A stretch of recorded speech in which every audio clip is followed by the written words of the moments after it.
Hey everybody, Pritch here, bringing you the third set of achievements needed for your End of Dragons Legendary Precursor. Return to Echoes of the Past and Tangled Paths. There are 10 total achievements. 6 are from the open world and 4 from doing the story instances. I'll begin with the 6 open world achievements. I'm grouping the first 3 together: Ore Miner, Woodland Management, and Crop Harvester. Mine 50 pieces of ore, lumber 50 pieces of wood, and harvest 20 plants in the Silver Waste. The fact that you were able to begin playing this video means your IQ is high enough to know how to gather resources in Guild Wars 2. Fourth, Local Response Silver Waste 1. Complete 10 events in the Silver Waste. The entire map involves running around in a big circle, tagging mobs and getting credit for event participation, so you will complete 10 events well before finishing the map meta. Fifth, Treasure Hunter Silver Waste 1. Open 10 buried bandit chests in the Silver Waste. Scattered around the map are buried bandit chests that can be dug up using shovels. Activate the sonar ability and follow the line to the white circle.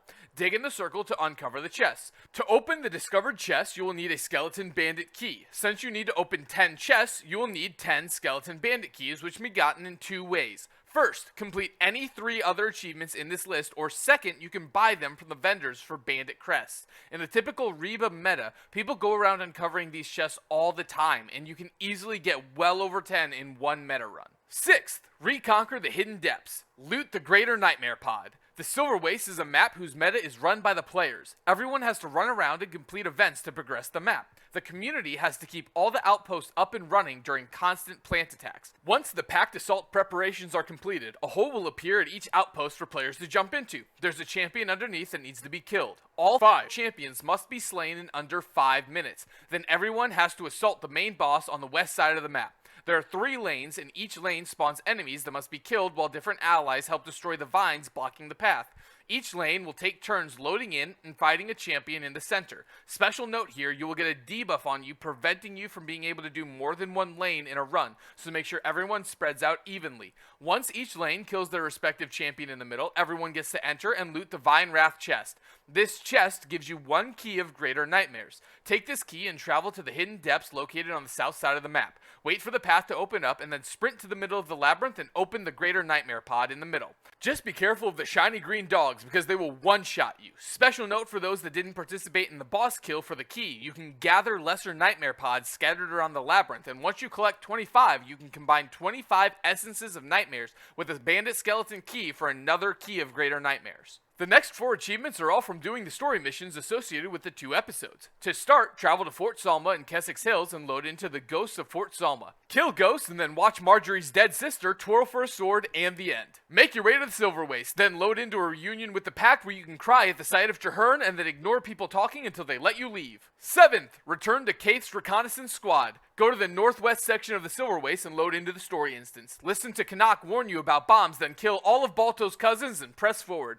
Shoot a flare and then play the longest game of King of the Hill where enemies spawn in very slowly, hit a plant for 16k, and the end. Roller Beetle to the Cypher, then head to the Dermot Priory and Lonar's Pass. 8th, return to Hidden Arcana. Interact with the story mission and then sit there while people talk behind a door. Then follow people through the Harry Potter rip-off fireplace and read books. When your mom asks today what you did, instead of saying video games, you can tell her you did some reading. Then the secret staircase appears and you talk to Gimli's cousin. Touch the shiny ancient thing and break it. Now it's Facet time. First up is the Facet of Strength. When he points his arm at you, he's about to try and pull you in. Other than that, all of his attacks have orange indicators. Just avoid them and send it to Pound Town. Then interact with the glowing crystal and then another one. Run forward and kill a mini Facet, then stand in the circle and gain a bubble. Then run across the Carcavomit while shielded. Repeat again until boss fight time. Kill a mini Facet near the red light, then get a shield, go into the Carcavomit, and one-tap the boss that someone spent hours creating. Interact with the glowing crystal, and then another one. Take the fragile bubble and run around with 1 health while avoiding exploding crystals until you find the vortex crystal. Shatter the crystal by standing in melee range and whacking away to advance to boss fight time.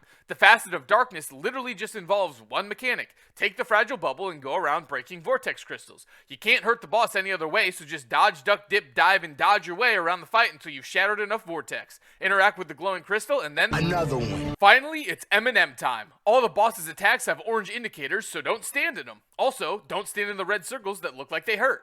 Go get a Fragile Bubble, destroy a Vortex Crystal until you phase the boss to 75%. Then kill a mini Facet and take it to the green light to get a shield. Then go hit the M&M a bit while shielded until the Carcapuke goes away. Then wash, rinse, repeat by getting Fragile Bubble, then destroying Vortex Crystals, then kill a mini Facet and take it to the blue light to continue the same cycle. Get the boss to 25%, then kill a mini Facet and go to the red light, then destroy Vortex Crystals until Crystal Meth Incarnate is dead. Go get Kaz, who decided to lay down and be useless the whole fight, and impress her with how big your greatsword is, and reassure her that it's definitely not overcompensating for anything, and the end. 9th, return to tracking the Aspect Masters. Head to the Silver Waste and load into the story instance. Activate the challenge mode because you've already danced with demons and you're a man now. Kill plants in the dark until a Thrasher spawns, then exterminate it. Travel deeper, watch a girl get stabbed by the spawn of Satan, then fight it. Avoid the giant orange circles and kill vines until it summons 101 mini spawns of Satan.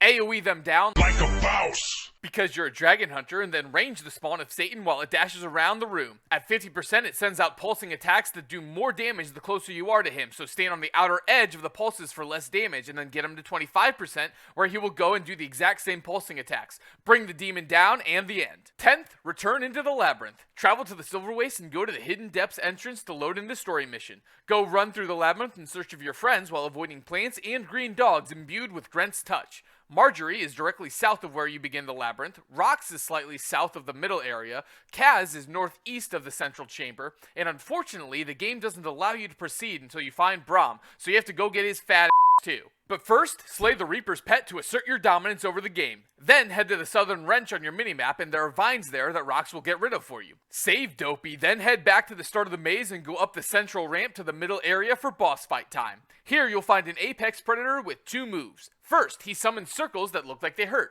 Then he makes those circles chase you around for a bit. Second, the arena will get all dusty in spots, and then Rox will shoot up in a couple seconds. Just 5 head and don't stand there.